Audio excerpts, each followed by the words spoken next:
বিশ্ব রাজনীতিতে হঠাৎ করে তৈরি হয়েছে এক রহস্যময় পরিস্থিতি।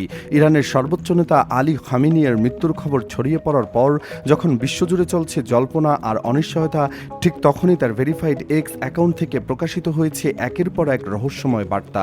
একটি পোস্টে দেখা গেছে শক্তিশালী ব্যালিস্টিক ক্ষেপণাস্ত্রের ছবি, আর সেখানে লেখা খোররম শহরের মুহূর্ত দিগন্তে।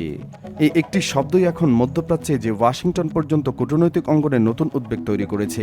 প্রশ্ন উঠেছে, মৃত ঘোষিত এক নেতার অ্যাকাউন্ট থেকে এই বার্তা কে দিচ্ছে, আর এর পেছনে কি লুকিয়ে আছে নতুন কোনো সামরিক সংকেত।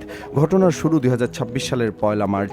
সেদিন যুক্তরাষ্ট্রের সাবেক প্রেসিডেন্ট ডোনাল্ড ট্রাম্প দাবি করেন তেহরানে মার্কিন ইসরায়েলি বিমান হামলায় ইরানের সর্বোচ্চ নেতা আলী খামেনি নিহত হয়েছেন। কিন্তু সেই ঘোষণার কিছুক্ষণ পরেই খামেনির ভেরিফাইড এক্স অ্যাকাউন্ট থেকে একটি রহস্যময় বার্তা প্রকাশিত হয়। ফার্সি ভাষায় লেখা সে বার্তায় ছিল বি নামি নামি হায়দার। শিয়া ইসলামে হায়দার নামটি অত্যন্ত প্রতীকী। এটি যুক্ত রয়েছে আলী ইবনে আবি তালিবের সাথে, যিনি ইসলামের ইতিহাসে বীরত্ব ও প্রতিরোধের প্রতীক হিসেবে পরিচিত।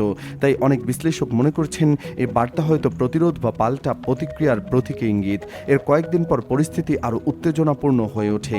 খামেনির অ্যাকাউন্ট থেকে আরও একটি পোস্ট প্রকাশিত হয়, যেখানে একটি শক্তিশালী ব্যালিস্টিক ক্ষেপণাস্ত্রের ছবি দেখানো হয় এবং সেখানে খোররম শহর নামটি উল্লেখ করা হয়। এই খোররম শহর আসলে ইরানের একটি দীর্ঘপাল্লার ব্যালিস্টিক ক্ষেপণাস্ত্র। বিশ্লেষকদের মতে এর পাল্লা প্রায় 1000 থেকে 2000 কিলোমিটার পর্যন্ত হতে পারে এবং এটি প্রায় 1800 কেজি পর্যন্ত বিস্ফোরক বহন করতে সক্ষম। এই মিসাইলের নাম শুনলেই মধ্যপ্রাচ্যের সামরিক বিশ্লেষকদের মধ্যে উদ্বেগ তৈরি হয়, কারণ এর সম্ভাব্য লক্ষ্যবস্তু হতে পারে ইসরায়েলের গুরুত্বপূর্ণ সামরিক স্থাপনা কিংবা কৌশলগত অবকাঠামো। এর মাধ্যমে বিভিন্ন আন্তর্জাতিক গণমাধ্যমে খবর প্রকাশিত হয়েছে যে তেল আবিব অঞ্চলে সাম্প্রতিক ক্ষেপণাস্ত্র হামলার সঙ্গেও এই মিসাইলের নাম জড়িয়ে আলোচনায় এসেছে। তবে পুরো ঘটনাটি ঘিরে এখনও স্পষ্ট কোনো ব্যাখ্যা পাওয়া যায়নি। ইরানের রাষ্ট্রীয় গণমাধ্যম খামেনির মৃত্যু নিয়ে পরস্পর বিরোধী তথ্য প্রকাশিত হয়েছে, যা পরিস্থিতিকে আরও জটিল করে তুলেছে। এখন সবচেয়ে বড় প্রশ্ন, খামেনির অ্যাকাউন্ট থেকে আসা এই বার্তাগুলো কি সত্যিই তার জীবিত থাকার ইঙ্গিত, নাকি এটি ইরানের কোনো সামরিক বা রাজনৈতিক গোষ্ঠীর কৌশলগত বার্তা?